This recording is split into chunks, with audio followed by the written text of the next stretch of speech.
I've just finished taking in a video by Makwiny, a colleague on YouTube, another political analyst on Kenyan politics. And I want to respectfully disagree with a lot of what he said in that video. Now, there's something that many analysts in Kenya have been doing when analyzing the politics of Raila Odinga and Deputy President William Samoei Ruto. And I must confess, I've also been doing the same in the past, until recently. Somebody corrected me, pointed it out, and what he said made a lot of sense. Let me simplify what they said.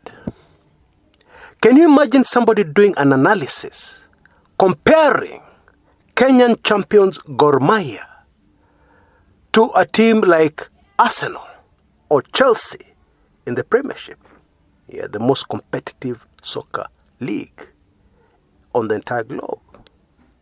And as they do that analysis, they make an effort to be balanced so that they do not make Gor Mahia, our beloved local soccer club, look bad. I want to ask you a simple question. What would you think of such an analysis? How would you even start to balance such an analysis? Now, there is something which was not good for Kenya, which was introduced into the Kenyan political market in the year 2002. Now, please be patient with me. I want to bring all these points together so that it is crystal clear. Because I especially need to be clear here so that nobody can genuinely come afterwards and say that I am not balanced. A friend of mine visited Chancery building along Valley Road. Those who know Nairobi know the area well. And there was a room full of mzungus in front of TV screens. And he was told at the time, I believe this was around 2002, 2001, he was told that this was Uhuru Kenyatta's team, helping him to campaign for the presidency. Allah, Uhuru Kenyatta anafanyiwa campaign na wazungu. Huyu jamaa ako mbele. Now this individual came to me later and told me, Chris, wewe ndo unaelewa hii mambo ya media. Hao wazungu wanafanya nini hapo? Wanakaa siku mzima mbele ya TV. Wakiona mahali Uhuru ametajwa, naona wana record. Naona pia wako na magazeti nyingi sana. Na kila mahali jina ya Uhuru iko, naona wanachora na hiyo kalamu yao ya yellow. Wanaifanya kama wanafuta, lakini bado naona jina Uhuru.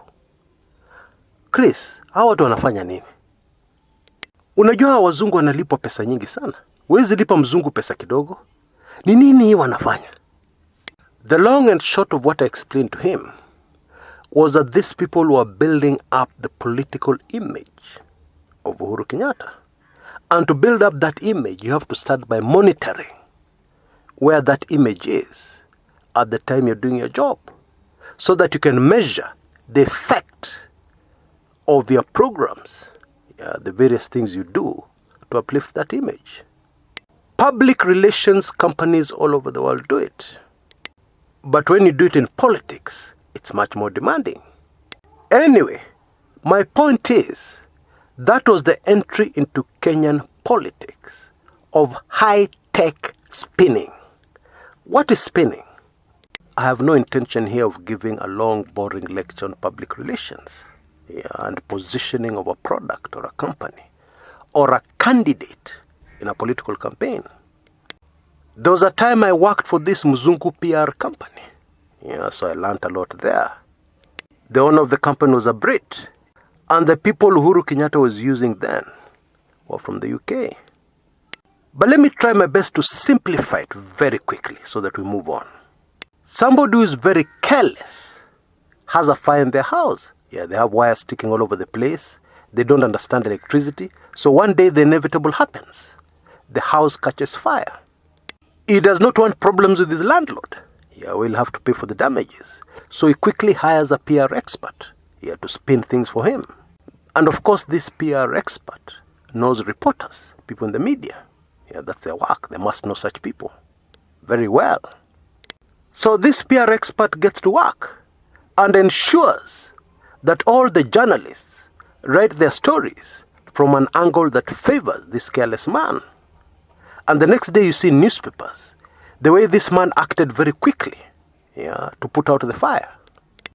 And this PR expert supplies all the photos to the media. And so he does not photograph the places where wires are sticking out. No. He photographs the places where the wires were intact. The wiring was okay. He does not dare photograph the socket, electricity socket, which he had pulled out of the wall and done his own ukarabati modification. No. The long and short of how this story plays out is that this guy was a hero. Because he saved his family. He put out the fire much sooner than in ordinary circumstances would have been put out.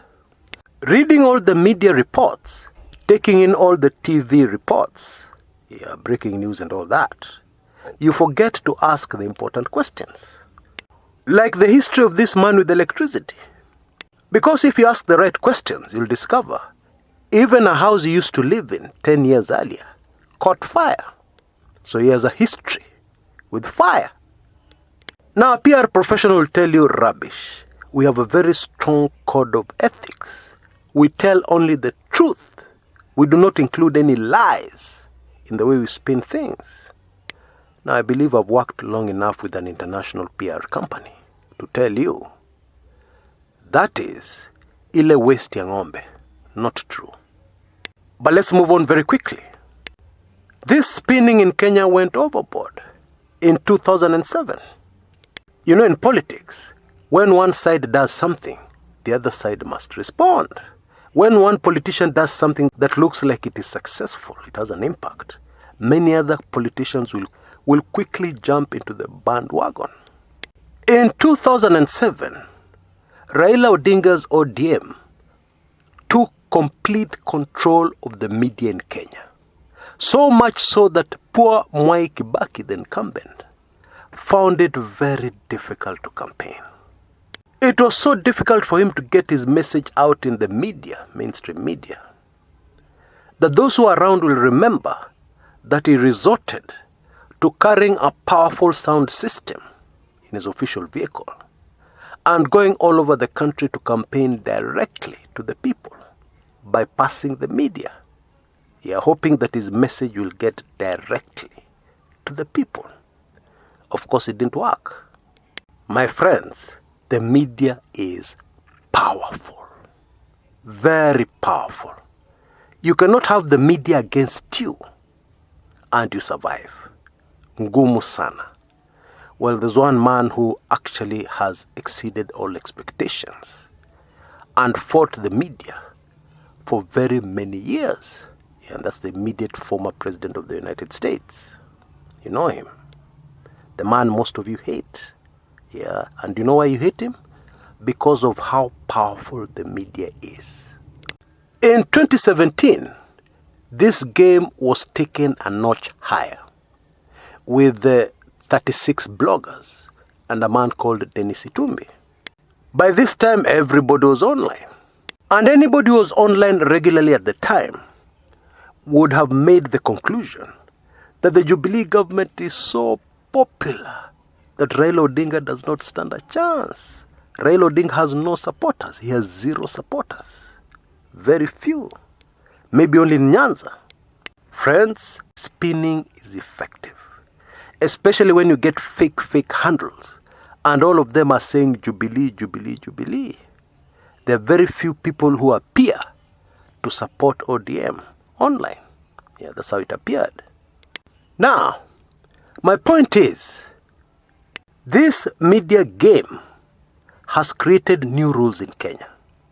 Rule number 1, history is irrelevant, and therefore all candidates are the same.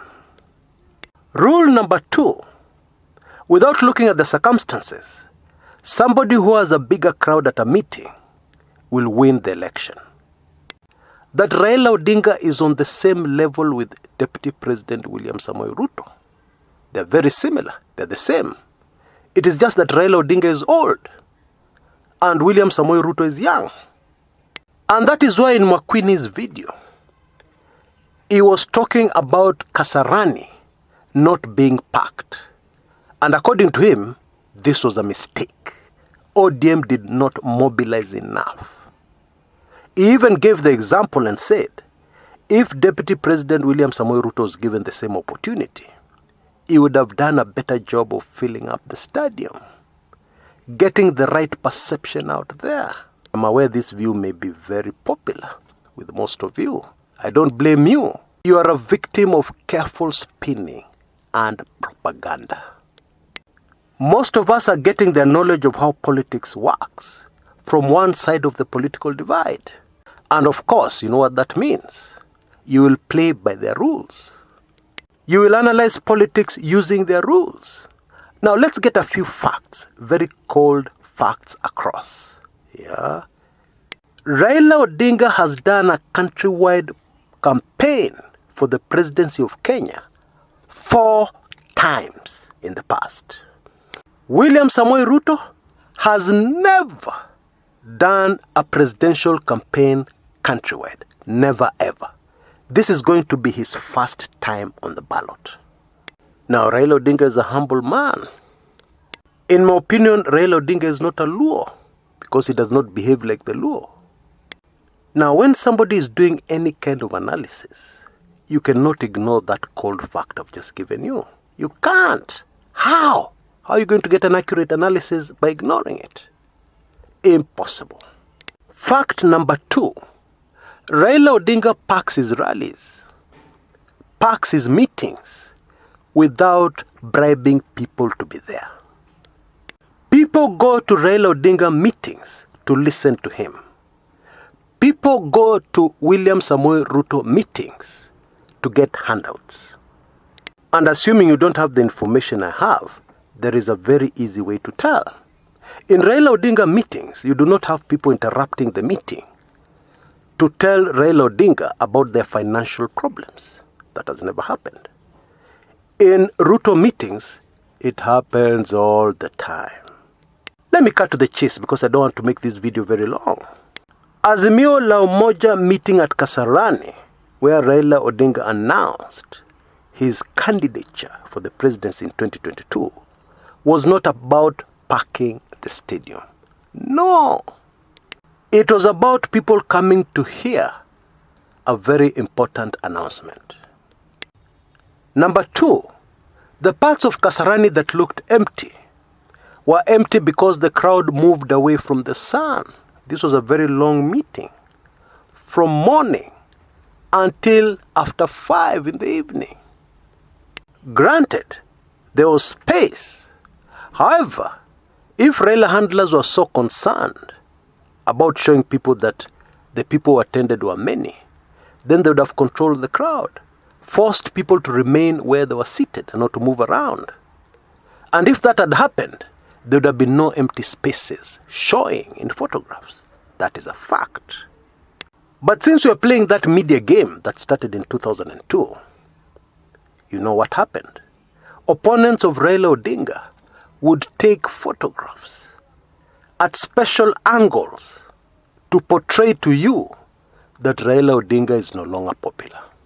You see, the man cannot even fill in Kasarani. Only 60,000 capacity. Raila Odinga is not popular. Well, it's okay. You can fall for this if you choose to. If you choose to follow the media and believe everything that is being fed to you, that's okay. You're well within your rights. Nothing wrong with that. But if you're a serious political analyst, like most of those who come to this channel, Yeah, they come here for serious political analysis, not games. Then you should be able to recognize immediately what is going on here. Raila Odinga is not a joke, my friend. There are many others who have suffered and fought for a better Kenya, who are now in the dustbins of political history, forgotten completely. This man, Raila, is still around. He is still going strong, despite his age. Where is Koigi wa Mwere? Yeah, this gallant son of Kenya. He can't even win a senatorial seat in his constituency. He can't win a parliamentary seat. I blame Kenyans, I blame the voters. But then, let us also give the voters some leeway. Let's give them a break. This media machine is powerful. Yeah. And because it is working, voters go to vote and they vote in somebody and forget the great son of Kenya called Koigi wa Mwere. Bottom line, it is a tremendous achievement that Raila Odinga is even still in play. Hate him or like him. Now, there's another political analyst here on YouTube who said something that is true. Professor Herman Manyora. Professor Manyora told us in one of his videos recently that defeating Raila Odinga in an election is a dream. In my opinion, that is a fact. Why? Because it is ridiculous to compare a premiership side in the UK Premiership with a side in Kenya, a soccer team in Kenya, no matter how good they are. You can't compare them. Those guys in the UK are professionals. They get paid millions a week. Our soccer players here go for training and they're still worried at the back of their minds what their families are going to eat for supper. How can you compare the two? Let's be fair. And so, in my humble opinion, the person to compare William Samoei Ruto with, his league, are people like Musalia Mudavadi, Stephen Kalonzo Musyoka, etc., etc. Raila Odinga, who do you compare Raila Odinga to? You tell me, who?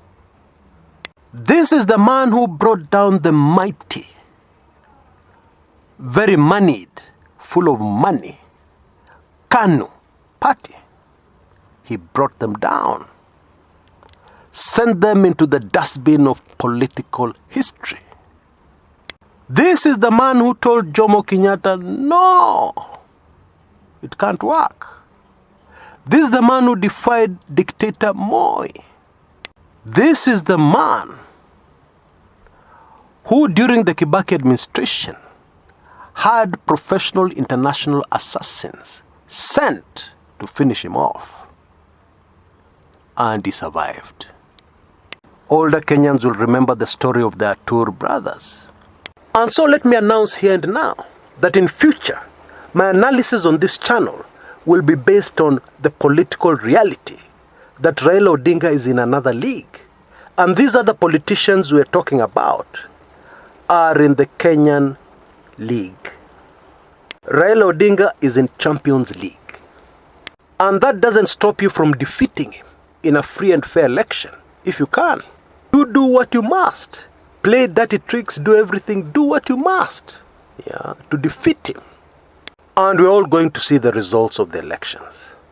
But as far as my analysis are concerned, I'm not going to bow down to clever spinners. People want us to look at politics in a certain way.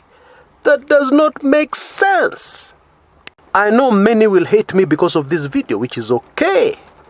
I'm used to that because I'm used to speaking the naked truth and nothing else but the truth. If I was Makwiny, I would have focused on analyzing the political impact of Raila at Kasarani on December 10th, 2021. I would not have focused in bringing Raila down to the same level as William Samoei Ruto. But that is just my view.